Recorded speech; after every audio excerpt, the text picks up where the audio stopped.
வணக்கம்ங்க. நாளைக்கு ஆடிப்பூரம் இல்லையா?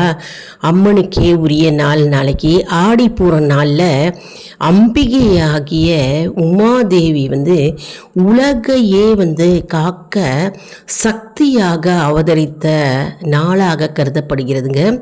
அது மட்டும் இல்லைங்க, நாளைய தினம் ஆடிப்பூரம் அன்று பூமி தேவியே ஆண்டாளாக ஸ்ரீவில்லிபுத்தூரில் அவதரித்ததாகவும் ஒரு ஐதீகம் உள்ளதுங்க.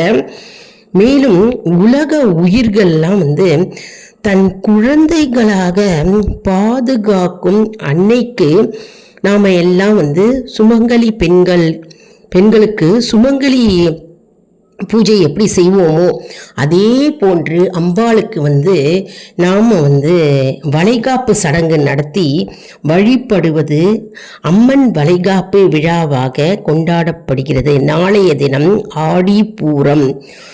மேலும் நம்ம இப்போ பார்த்தோம்னா அம்மன் அவதாரம் அப்படின்னு பார்த்தோம்னா ஆடி மாதத்தில் பூர நட்சத்திர நன்னாளில் சக்தி தேவி உருவானதாக புராணங்கள் கூறுகிறதுங்க.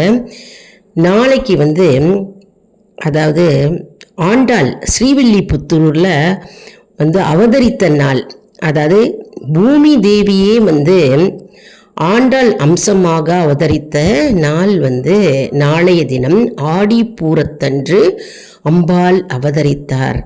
மேலும் நம்ம நாளைக்கு அம்மனுக்கு வளையல்களை நம்ம சார்த்தி நம்ம அம்பாளை நம்ம வழிபடுவோங்க. அந்த அம்பாள் கிட்ட இருந்த வளையலை பிரசாதமாக அவங்க கொடுப்பாங்க, அதாவது 3வது நாள் கொடுப்பாங்க. அப்போ அந்த வளையல்களை நம்ம கையில் நம்ம போட்டுட்டோம்னா குழந்தை இல்லாதவர்களுக்கு குழந்தை பேரு, குழந்தை பாக்கியம் கிட்டும். அதே போன்று திருமணம் ஆகாதவர்கள் இருந்தாக்க திருமணம் கைகூடி வரும். என்னென்ன பிரார்த்தனை உண்டோங்க அதெல்லாம் அப்படியே கை மேலே நமக்கு பலன் கிடைக்கும். அவ்வளவு சக்தி வாய்ந்த அற்புத நாள் தான் இந்த ஆடிப்பூரம். அம்மனுக்கு உரிய நாள், அம்மனுக்கு வளைகாப்பு. அதாவது நம்ம வீட்டில் இருக்கிற பெண்களுக்கு 9வது மாதம் 7வது மாதம் நம்ம வளைகாப்பு செஞ்சு அவர்களை கன்னத்தில் சந்தனம், கையில் சந்தனம், காலில் சந்தனம், நெத்தியில் சந்தனம், இதெல்லாம் சந்தனம் குங்குமம் இட்டு நம்ம ஆரத்தி எடுத்து கையிலெல்லாம் வளையல் போட்டு நம்ம அழகுபடுத்தி பார்ப்போம் இல்லையா? நம்ம உலகத்தையே காப்பாற்றுகின்ற அம்பாள் பராசக்தி உமாதேவி.